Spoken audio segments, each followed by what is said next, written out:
On sait pas. Je ne sais pas.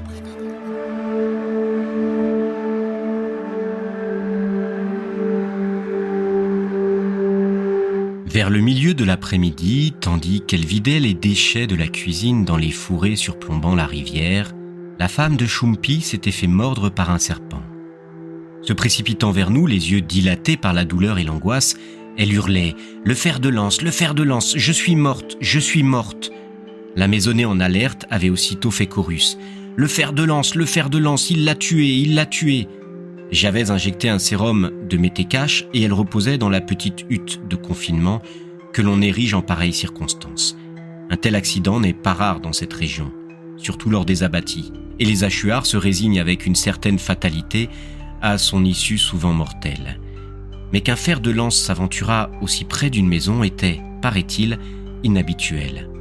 Chumpi semblait aussi atteint que son épouse. Assis sur son tabouret de bois sculpté, le visage furieux et bouleversé, il grommelait un monologue où je finis par m'immiscer. Non, la morsure du fer de lance n'était pas le fruit du hasard, mais une vengeance envoyée par Jourigerie, l'une de ces mères du gibier qui veille aux destinées des animaux de la forêt.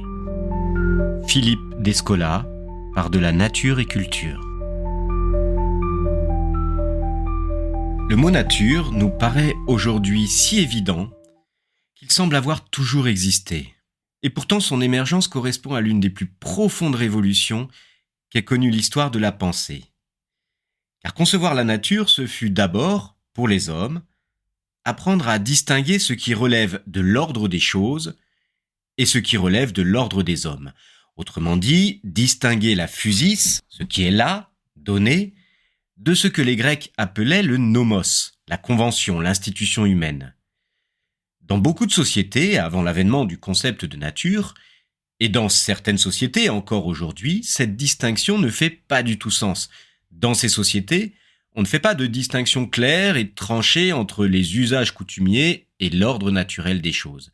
Chaque coutume, chaque usage et chaque rite paraissent ainsi une donnée tout aussi naturelle que le lever du soleil ou le cours des saisons. Avec l'apparition du concept de nature, au contraire, une toute nouvelle ère commence. Mais cette apparition est-elle une découverte ?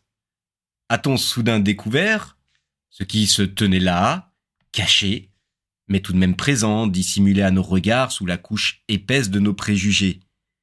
Cette nature, dit-on, aurait toujours existé, simplement, nous ne l'aurions pas toujours aperçue.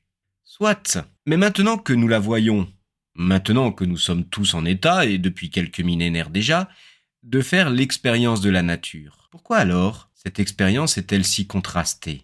Pourquoi ce qui est une seule et même réalité, la nature donc, renverrait, suivant les époques, à des expériences à ce point différentes les unes des autres, que nous aurions presque l'impression qu'il ne s'agit pas du tout de la même chose.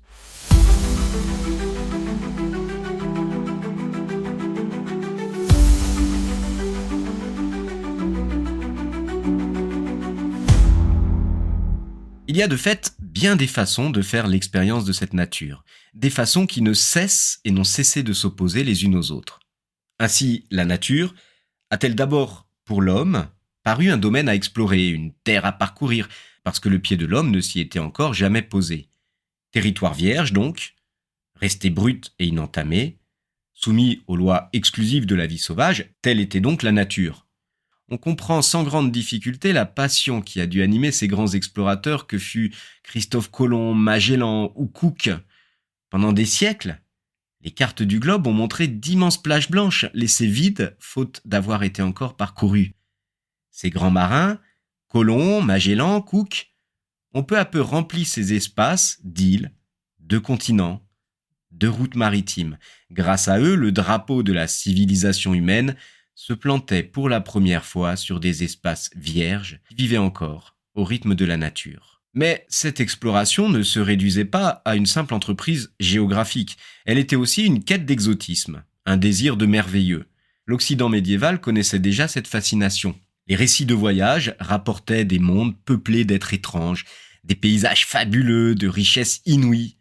Le voyage exploratoire n'était pas seulement un déplacement dans l'espace, Il était aussi la découverte de ce qui suscite l'étonnement, de ce qui rompt l'ordre familier et ouvre aux contrées de l'imaginaire.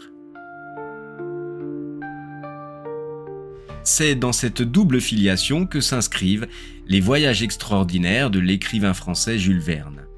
Dans 20 000 lieues sous les mers, par exemple, Jules Verne reconduit, avec le voyage du sous-marin le Nautilus, il reconduit la geste héroïque des grands navigateurs qui s'étaient aventurés dans des contrées inexplorées.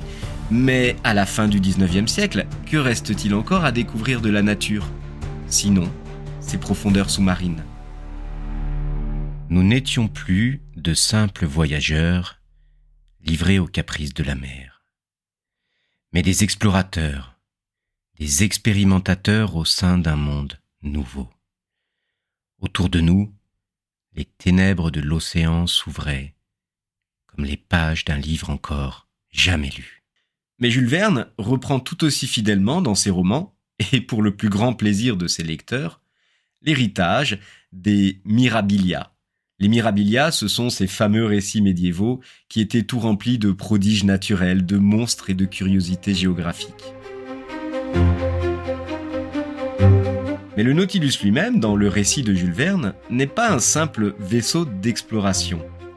C'est aussi, et il ne faut pas l'oublier, un véritable petit prodige technologique qui tire son énergie de l'électricité. Force naturelle, mais mystérieuse, devenue soudain docile et domestiquée par la main ingénieuse de l'homme.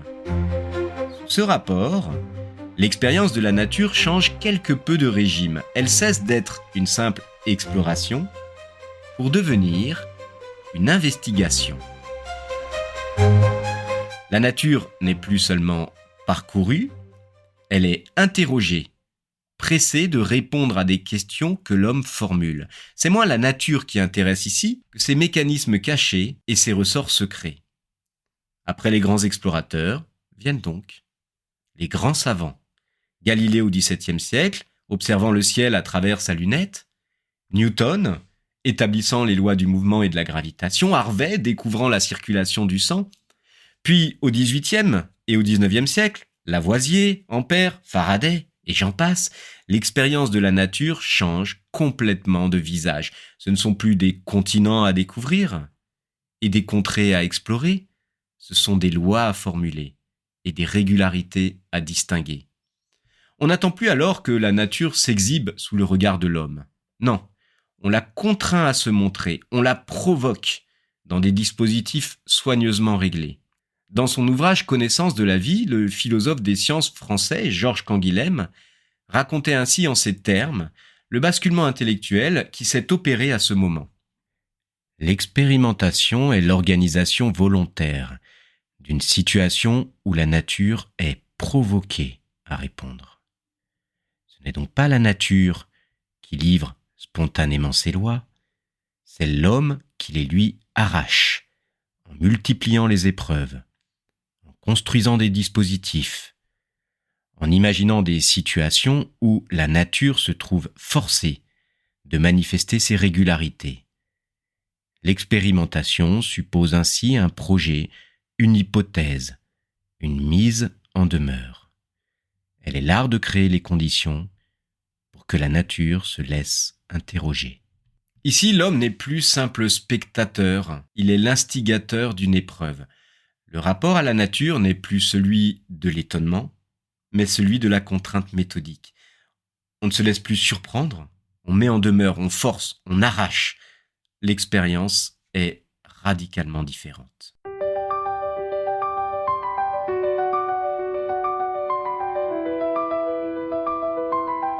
Après les grands explorateurs et les grands savants, à quelle expérience de la nature sommes-nous désormais abonnés ? Les continents ont été parcourus, les océans ont été sondés, les lois principales de la nature ont été découvertes, tout se passe comme si la nature n'avait plus de secret pour nous. Ce qu'il reste à explorer, encore, c'est l'insondable d'une nature que chaque homme porte au fond de lui. L'expérience de la nature devient alors une chose nouvelle, une chose inouïe. La nature devient le lieu d'une expérience intime, l'expérience d'un retour à soi. On ne cherche plus tant alors à s'évader vers des terres vierges pour satisfaire notre soif d'exotisme. On ne cherche pas non plus à forcer la nature à livrer ses derniers secrets. L'expérience commune que nous en faisons consiste, désormais, à se tourner vers elle pour mieux nous retrouver, nous. C'est assurément cette expérience qu'évoque le beau roman de la romancière autrichienne Marlene Haushofer.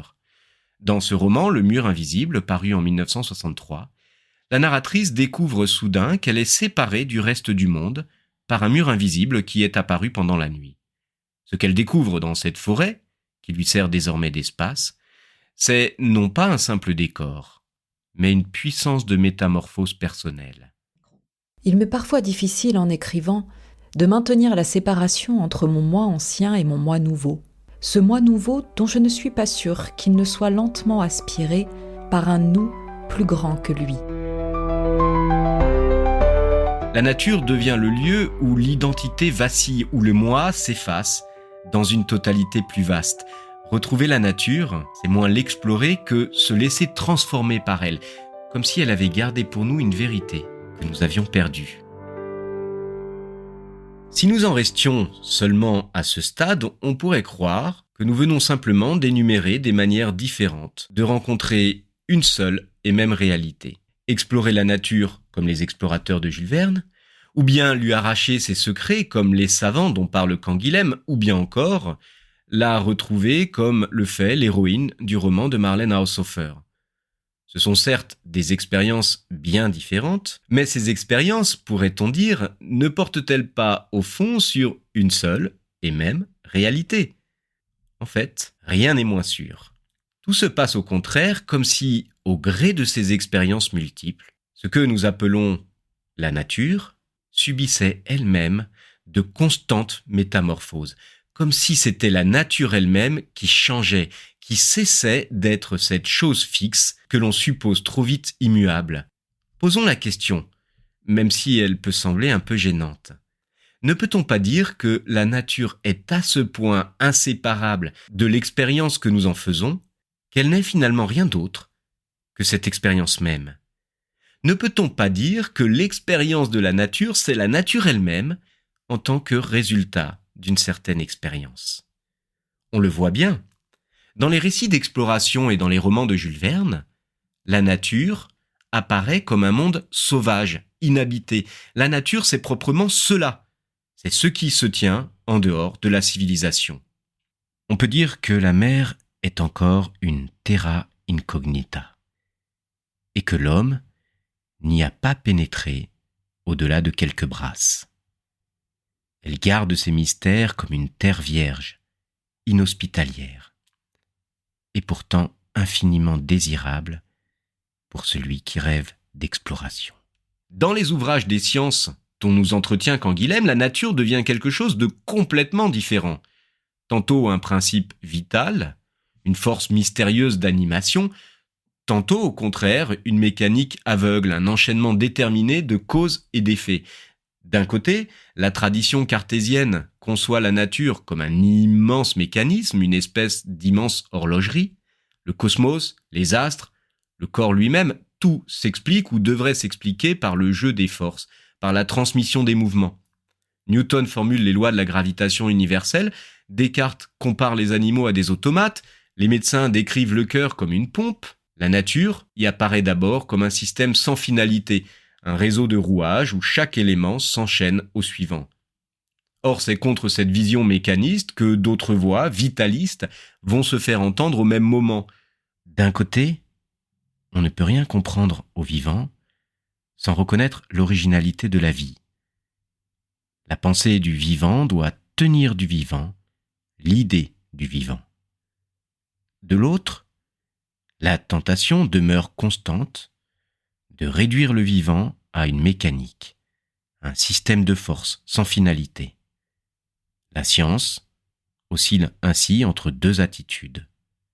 Reconnaître dans la nature une normativité propre, irréductible, et vouloir la ramener à un jeu de rouages dépourvu de sens. Georges Canguilhem, La connaissance de la vie. Et dans le récit intime de Marlene Haushofer, qu'est donc devenue la nature ? Que désigne ce mot pour un individu de la deuxième moitié du XXe siècle ? Au bout du compte, la nature est devenue pour nous, ou plutôt elle est redevenue, l'essence intime des choses et des êtres, leur vérité intime. Le mur invisible de Marlène Haushofer a été publié en 1963, au moment même où s'éveillait la conscience écologique moderne, notamment grâce à la parution, 1 an plus tôt, du poignant témoignage de Rachel Carson, Le printemps silencieux. La nature n'y désigne plus cette vie sauvage, elle ne désigne pas non plus cet ordre fixe des lois auquel il nous est impossible d'échapper, quoi que nous fassions. Elle désigne désormais cette voix intime, cette vérité disparue et pourtant précieuse qu'il nous faut réapprendre à entendre. Je pourrais parfaitement rester ici, même si le monde des hommes redevenait normal. Mais mes filles ne comprendraient pas. Elles trouveraient absurde que je veuille encore habiter dans la montagne. Elles ne comprendraient pas que j'ai pu y vivre si longtemps seule, et elles me prendraient pour une folle si je leur disais que je pourrais encore y vivre. Pourtant, je le pourrais. Je suis devenue étrangère à leur monde, comme elles sont devenues étrangères au mien.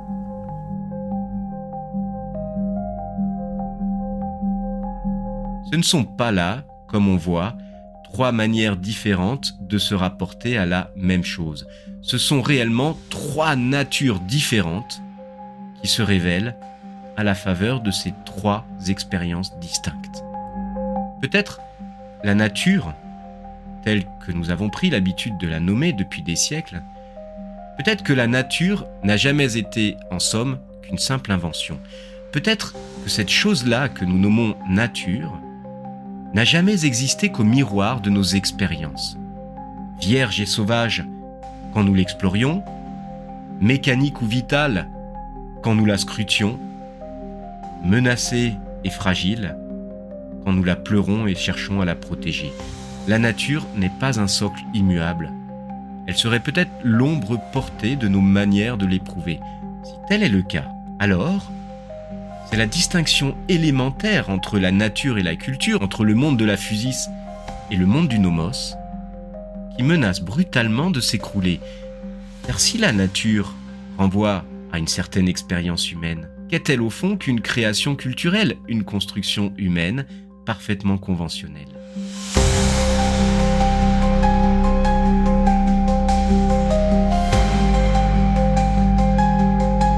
Depuis l'origine, ce concept porte en lui une frontière commode entre ce que la main de l'homme a produit et ce qui se serait produit sans elle.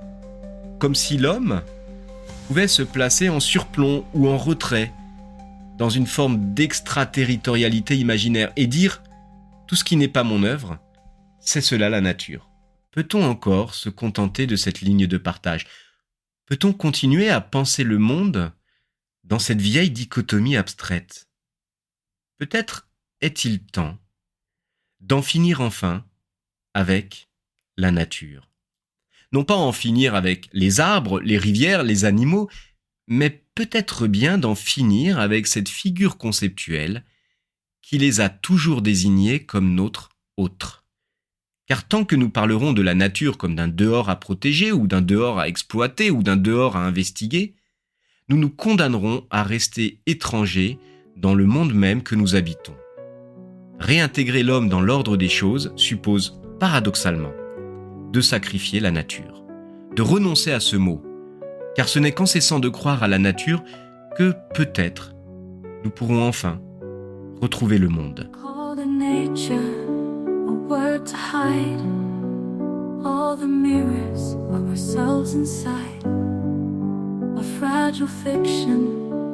Ancient name that kept us apart, but we're the same.